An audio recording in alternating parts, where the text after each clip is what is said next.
Bonjour peuple de Dieu et bienvenue à cette nouvelle exhortation. Aujourd'hui, nous allons parler des rêves pendant et après le jeûne.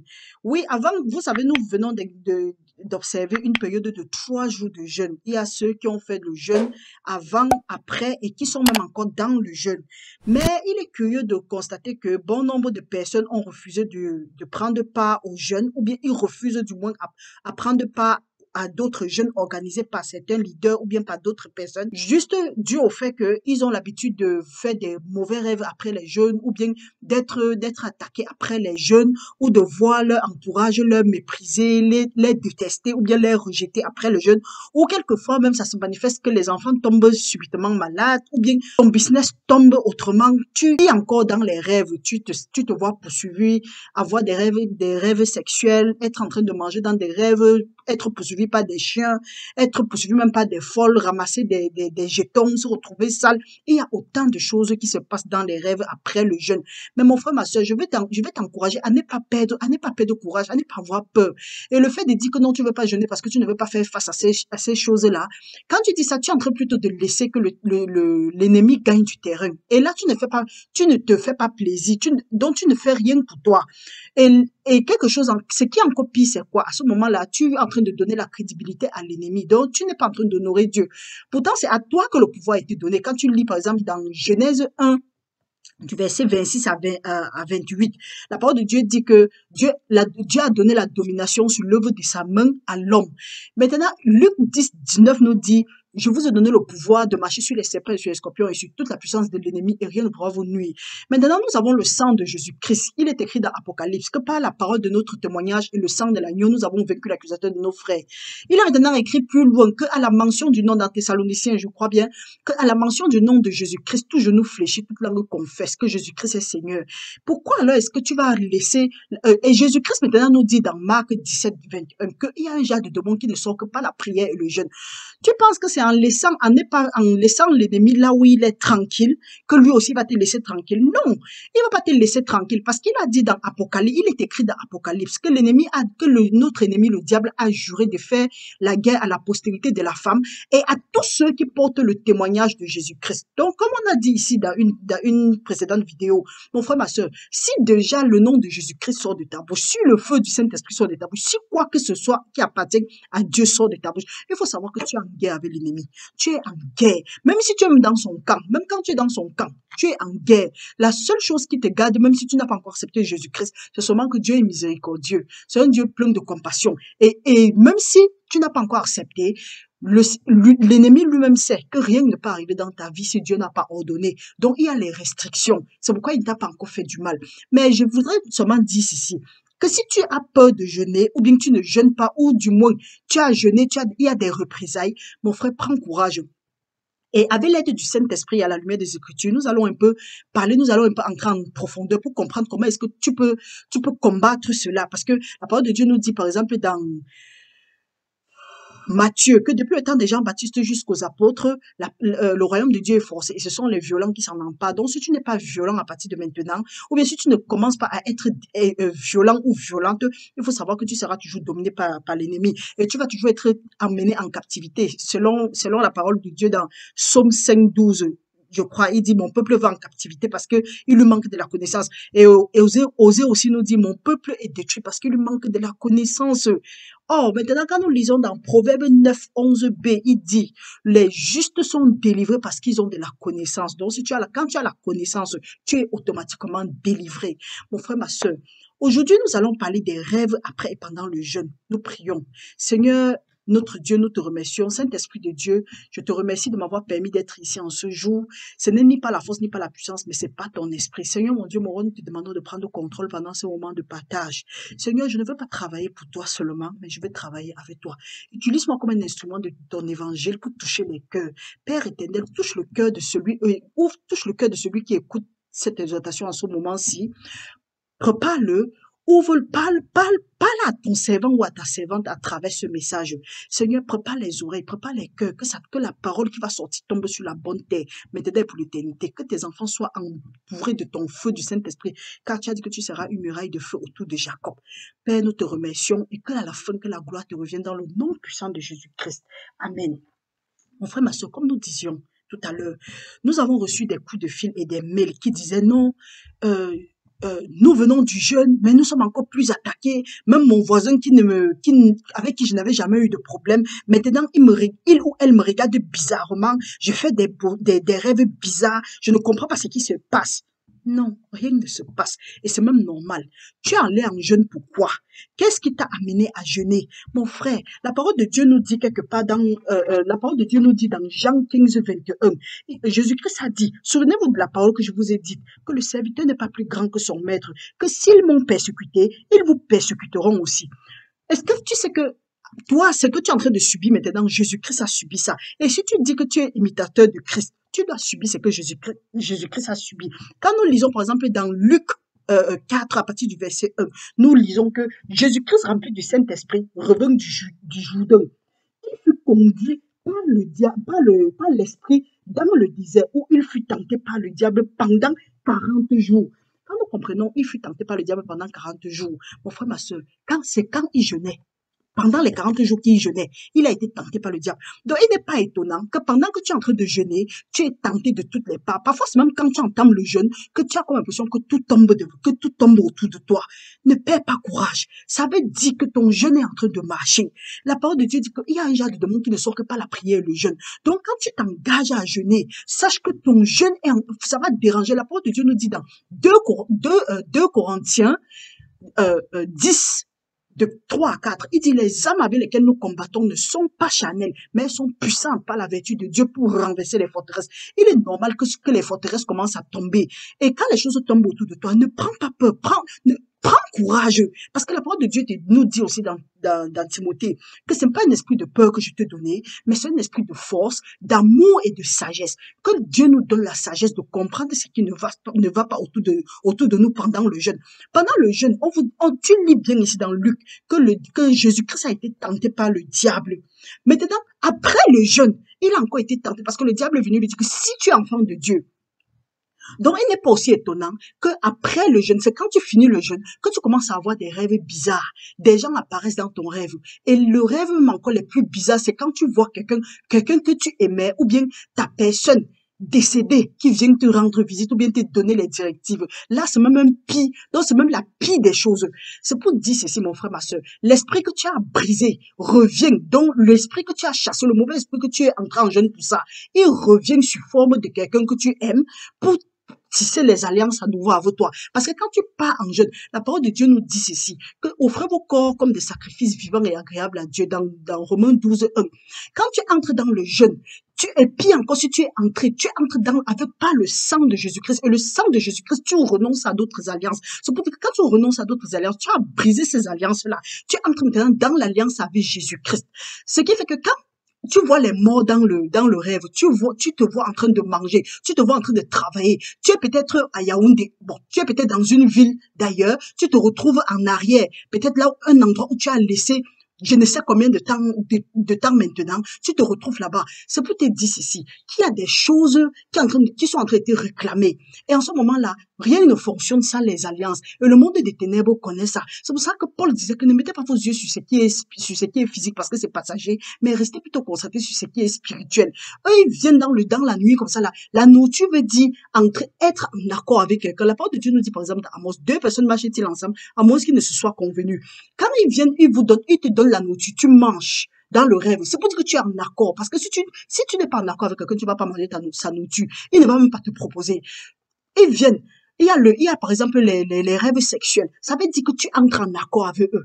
Tu vois un mort, il t'embrasse, tu dis, oh, papa, maman, oh, tu étais décédé, depuis que tu es décédé, je souffre, c'est monté, c'est descendu.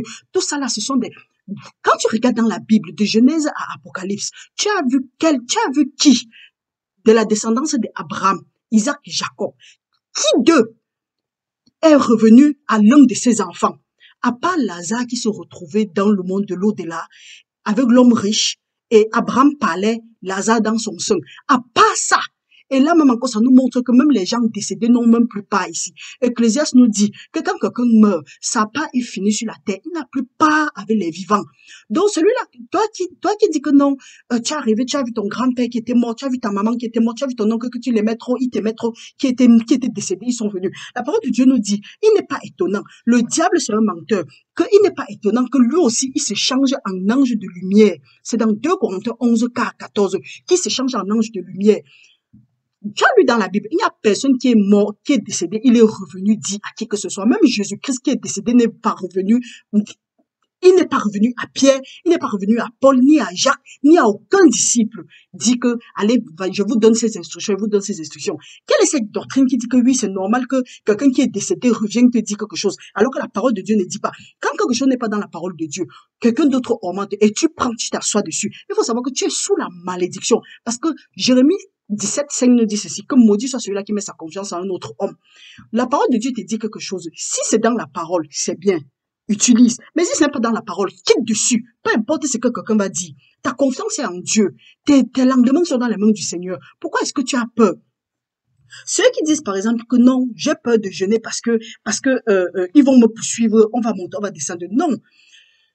Après le jeûne maintenant, quand tu as fini de jeûner, Jésus-Christ a fini de jeûner, qu'est-ce que le diable est venu lui dire? Le diable est venu lui dire que si tu es enfant de Dieu, donc la première chose que l'ennemi va venir te faire, il va te mettre le doute dans la tête.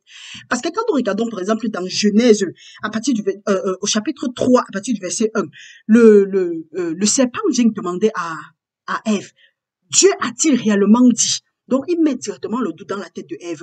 Et il est venu dire à Jésus-Christ, si tu es enfant de Dieu, donc il te met le doute. C'est comme ça que comme tu as fini de jeûner et qu'il sait que ton jeûne a été, en tout cas, les liens ont été brisés. Le Seigneur a accepté, il a exaucé tes prières, il t'a réaligné à tes fondements parce que tu ne jeûnes pas pour que Dieu te donne quelque chose. Dieu t'a déjà donné parce qu'il a dit dans Éphésiens 1, dans Éphésiens 1, de 3 à 4, que béni soit le Père de notre Seigneur Jésus-Christ, qui nous a bénis de toutes sortes de bénédictions spirituelles dans les lieux célestes.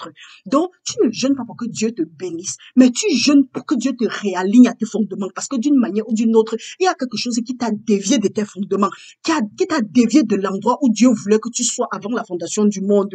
Parce que la parole de Dieu dit que ta volonté soit faite sur la terre comme au ciel. Mais est-ce que la volonté de Dieu est en train d'être faite dans ta vie? Qu'est-ce qui a dévié? Qu'est-ce qui a changé ta destinée? Qui a changé ta destinée? Donc quand tu jeûnes, c'est pour que ce qui t'empêchait d'être dans ta destinée, que ça dégage et que le Seigneur, par sa force divine, te réaligne à tes fondements. C'est justement, c'est même pourquoi le jeûne, c'est pourquoi Jésus-Christ a dit que quand nous regardons bien, nous voyons que le Père qui est venu, que les disciples de Jésus-Christ délivrent son enfant. C'est que l'enfant était un lunatique. L'enfant, bon, peut-être l'enfant est né comme ça, mais à la base, ce n'est pas Dieu qui a fait que l'enfant là soit lunatique. Ce n'est pas Dieu qui a voulu ça pour lui. Parce que si nous lisons, la parole de Dieu dit que les projets que j'ai pour toi, mon frère, ma soeur, sont les projets de paix et de bonheur et non de malheur, pour te donner un avenir plein d'espérance. Et dans 1 Jean 1, à partir du verset 2, il dit, bien-aimé, je souhaite que tu prospères à tout égard comme prospère l'état de ton âme. Donc, s'il y a la maladie, je dis comme ça, je prends autorité sur l'esprit d'épilepsie, esprit de méningite, soit que ta force soit brisée maintenant avec la puissance, par la puissance dans le sang de Jésus-Christ, au nom puissant de Jésus-Christ. Que toute personne qui souffre de cette maladie, épilepsie, le méningite, toute personne qui souffre d'une maladie pareille, reçoit ta guérison au nom puissant de Jésus-Christ. Seigneur, visite chaque personne qui soit délivrée de cet esprit de méningite maintenant au nom de Jésus-Christ. Donc, si tu es peut-être, il y a que bon, du moins, restons avec l'enfant, le père et l'enfant. Le père sait que son enfant ne devait pas être né comme ça, ou bien que l'enfant n'est pas né comme ça là. Donc, il y avait un esprit derrière. Il fallait que l'esprit là quitte pour que l'enfant reçoive sa guérison. Qu'est-ce que le père a dit? Le père a dit que je suis apporté mon enfant à tes disciples, ils n'ont pas pu le délivrer. Et Jésus-Christ s'est empré, il s'est fâché un peu de ses disciples, il était déçu, il a dit que ouais, jusqu'à quand est-ce que vous allez être incrédule? Que ce genre de demandes ne sont que par la prière et le jeûne.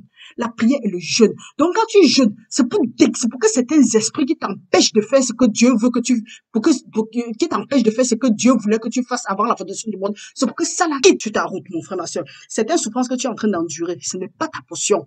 Et maintenant, dans le rêve, tu as peur que oui, tu seras attaqué, mets seulement dans ta tête. N'entretiens pas ces idées, parce que c'est pourquoi la parole de Dieu nous dit aussi dans Romains 12, 2, renouvelez votre esprit afin de savoir ce qui est bon et agréable à Dieu. Éphésiens 6, je crois, c'est à partir de 17 ou 16. Il dit, revêtez-vous du casque du salut et la parole de l'esprit. et prenez l'épée de l'esprit, qui est la parole de Dieu. Et Hébreu nous dit ceci, que Hébreu 4:12, que la parole de Dieu est comme une épée quelconque à deux tranchants. Donc tu utilises la parole de Dieu pour diviser ce que tu ne veux pas de ton esprit. Tu as fini de jeûner, tu as fini de faire ce que tu avais à faire. Tu es entré dans ton secret, tu as prié, tu as jeûné, tu as cherché la face de Dieu. Il dit qu'il ne dédaigne pas un cœur brisé et contrit. Tu as le sacrifice que Dieu agrée. Voilà ça. Tu as tout fait. Maintenant, l'ennemi vient te dire que, oh, est-ce que tu as même su que ton jeûne là a marché? Ou bien il vient avec des serpents dans la nuit, il vient avec des choses. Tu te lèves, tu paniques. Non. Il sait qu'une fois que tu as peur, tu ouvres la porte. Lève-toi, tu lui dis non, c'est pas un esprit de peur que Dieu t'a donné, mais c'est un esprit de force, d'amour et de sagesse. Il veut continuer. Tu dis que non, Christ en moi, l'espérance de la gloire. Le lion de la tribu de Judas qui en moi est plus fort que celui-là qui marche sur la terre. La parole de Dieu nous dit dans 1 Jean 4:4, il dit que petit enfant, vous avez vaincu le monde. Parce que celui qui en vous est plus fort que celui-là qui marche sur la terre. Ne succombe pas à la tentation de l'ennemi. N'accepte pas ce qu'il vient te dire. Parce qu'il va venir, il va t'envoyer seulement les paroles. Il va t'envoyer les paroles. Il va te faire douter, comme il a voulu faire à Jésus-Christ. Quand il a commencé à dire à Jésus-Christ que si tu es fils de Dieu, que les pièces se tournent en pain que tu manges, prosterne-toi. Il sait que quand tu as le doute, tu auras tendance à aller vers d'autres dieux. C'est pour ça qu'il a demandé à Jésus-Christ de se prosterner. Après, il dit que oui, il faut te le mettre. Si tu te lances là-bas, Dieu a écrit qu'il va ordonner à ses anges de te porter afin que ton pied ne cogne pas sur le caillou. Il sait.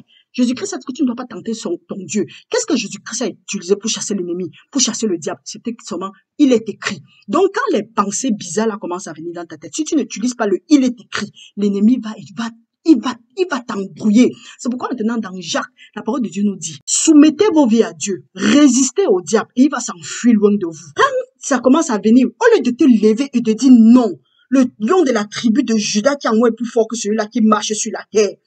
L'ennemi vient te dire que tu penses qu'avec tout ce que tu as fait dans le passé, là, Dieu va te pardonner. Tu te lèves, tu dis que celui qui en toi est plus, qu'il n'y a plus de condamnation pour ceux-là qui sont en Jésus-Christ. Et que quand quelqu'un est en Christ, il est une nouvelle créature. Les choses anciennes sont passées, voici toutes choses deviennent nouvelles. Ce qui nous empêche d'avancer, ce qui nous fait peur même, ce n'est pas l'ennemi. C'est parce qu'on est ignorant de la parole. Et Dieu le dit, que mon peuple est détruit parce qu'il manque de la connaissance. Si tu as la connaissance, l'ennemi ne va pas te tenter. Et c'est parce qu'il sait que tu n'as pas cette connaissance-là qu'il vient. Parce qu'il sait qui tu es. La parole de Dieu nous dit que Dieu fait des vents ses messagers et de ses serviteurs des flammes de feu. Donc si ton feu n'est pas allumé, l'ennemi va voir comment tu es tiède. Et il va savoir, ou bien tu es froid, il va venir te gifler. Mais quand il voit que ton feu chauffe, il ne s'amuse pas, il ne passe même pas à côté. Et les gens qui sont autour de toi, s'ils ne chauffent pas, il y a une de mes sœurs qui dit toujours que le bois qui reste à côté du feu finit par prendre feu. Que Dieu te bénisse pour cet adage. Ceux qui sont à côté de toi, il ne va pas les tenter. C'est pourquoi la dernière fois on disait ici que il est bien de chercher la délivrance. Mais le plus important, c'est de savoir comment est-ce que l'esprit que tu veux te délivrer de ça est entré et tu fermes la porte. Parce que le tout n'est pas d'avoir la délivrance, mais le tout c'est de garder cette délivrance-là. Donc tu as jeûné, tu as prié. Tu fais des rêves bizarres. Lève-toi. Si c'est un rêve qui n'est pas de Dieu, du moins, tu sens que tu as eu peur dans le rêve, tu te lèves, tu dis non, je refuse, je renonce, je dénonce et je me disassocie de tout esprit de peur. Tu sens que ce sont les gens qui te poursuivaient. Tu dis non, la parole de Dieu a dit que vous allez venir par un chemin, mais vous allez vous enfuir par 7 chemins. Tu dis oui, la parole, vous allez me faire la guerre, mais vous n'allez pas me vaincre, parce que Dieu a avec moi pour me délivrer. Tu cites la parole de Dieu, et toute fois que tu cites la parole de Dieu, mon frère, ma soeur, c'est l'ange de l'Éternel que tu es en train de laisser partir comme ça, parce que la parole de Dieu nous dit dans Isaïe 55:11, que ma parole ne sort pas et rentre sans avoir fait ce dont pourquoi elle est sortie. Jésus-Christ nous dit que les paroles que je vous ai annoncées sont esprit et vie. Donc, toute fois que tu cotes la parole de Dieu, c'est l'esprit que tu envoies en mission. Il dit dans Somme 100, je crois c'est 103 ou bien c'est 102, de 21 à 22, que bénissez l'Éternel, vous ses anges, qui êtes puissants en force et qui n'obéissez qu'à la parole de Dieu. Utilise la parole de Dieu et tu vas voir comment tu seras délivré. L'ennemi va venir essayer de te mettre les choses dans la tête. Il va te faire même pleurer. Oui, pleure, mais tu te lèves, tu côtes la parole de Dieu. Il faut savoir que ce que tu es en train de subir maintenant, la parole de Dieu nous dit par exemple dans Romains 8:18, que sache que les légères afflictions ne sont rien comparées à la gloire à venir. Et l'ennemi sait que quand tu as prié, tu as jeûné, tu vas attendre. Oh, Et si, quand il commence à te mettre, à te faire regarder les choses, Paul nous dit dans 2 Corinthiens 4, 18, que ne restez pas concentrés sur ce qui est invisible, sur ce qui est visible parce que c'est passager, mais restez concentrés sur ce qui est invisible. Reste concentré sur ce qui est invisible. Parce que si tu restes concentré sur ce qui est visible, tu vas abandonner la foi. Oh, la parole de Dieu nous dit que n'abandonnez pas votre assurance à laquelle est attachée une grande rémunération, car vous avez besoin de persévérance, qu'après avoir accompli la volonté de Dieu, vous obtenez ce qui avait été promis. L'ennemi ne veut pas que tu obtiennes ce que Dieu a promis. Il ne veut pas. C'est pour ça qu'il te met tout le doute. Et il sait que la parole de Dieu nous dit aussi dans Jacques que tu ne dois pas, que quand tu manques de sagesse, demande à Dieu, mais demande sans douter. Parce que si tu doutes, tu es un homme inconscient. Donc tu n'es pas stable. Et ne crois pas que tu vas recevoir quelque chose de Dieu. Donc à partir de maintenant, repens-toi du fait que tu as douté. Repens-toi et tu demandes à Dieu de te pardonner et de te réaligner à tes fondements et que toute l'œuvre de l'ennemi dans ta vie soit détruite au nom puissant de Jésus-Christ. Nous allons aller un peu en profondeur. Il y aura la partie 1 et la partie 2. Nous allons maintenant comprendre c'est quoi les symboles des rêves. Bon, tu as rêvé peut-être, tu as fini de jeûner, tu rêves du chien, le chien te lèche, ou bien tu as les rêves sexuels, ou tu manges dans le rêve, les conneries comme ça là. Ça, ce sont des pactes. Parce que quand tu lis la Bible, va regarder dans les lois diverses. Tu vas voir ce qui n'est pas bien et ce qui est bien.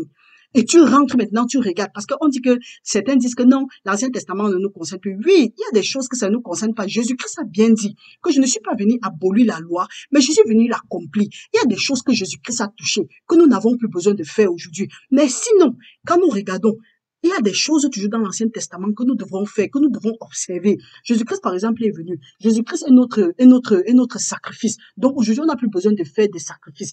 Avant, il y avait les femmes.